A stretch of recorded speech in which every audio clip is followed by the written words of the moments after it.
Venons ensuite du procès des 27 prévenus poursuivis à Mons pour une série de homejacking et d'agressions. Ce mercredi, le chef présumé de la bande, Farid Hakimi, a contesté une partie des faits. Il reconnaît sa responsabilité dans certaines agressions, mais nie connaître personnellement l'animateur Stéphane Poels. Il s'est confié tout à l'heure à Benjamin Samin et Xavier Préat. Son avocat a plaidé aujourd'hui durant plus de 5 heures.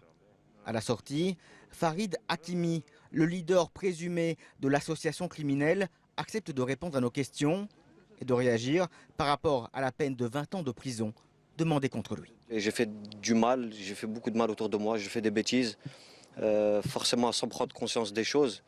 Et maintenant, je suis en aveu de ce que j'ai commis et je vais en payer les conséquences. Maintenant, voilà, 20 ans, c'est énorme. Franchement, je suis limite, je suis anéanti. Hier, le procureur fédéral Julien Moinil a été implacable. Il a souligné l'extrême gravité des faits, des familles surprises dans leur sommeil, violentées et menacées. Farid Hakimi nie être le meneur de la bande. Je ne suis pas un meneur. Peut-être j'ai été le plus populaire de tous parce que voilà, j'ai eu une carrière sportive qui était brillante à l'époque.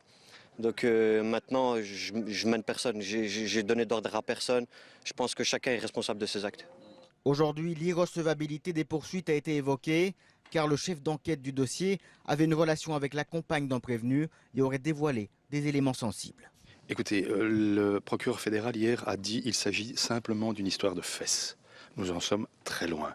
Dès l'instant où il s'agit d'indiquer des perquisitions qui auront lieu, qui sont des SMS visant à solliciter de certains témoins qu'ils fassent certaines choses, des marchés qui sont pris avec des prévenus en vue de leur faire obtenir des surveillances électroniques, excusez-moi, mais c'est très loin d'une simple histoire de fesses.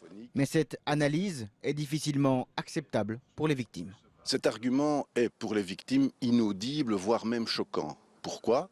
Parce que nous considérons que dans ce dossier, il y a des éléments matériels scientifiques qui établissent la culpabilité. Je pense notamment à des bornages téléphoniques, à des écoutes téléphoniques, à des SMS, à de l'ADN. Farid Hakimi déclare ne pas connaître personnellement Stéphane Poels. Ce dernier était présent aujourd'hui. Ses avocats plaideront pour lui dans la journée de vendredi.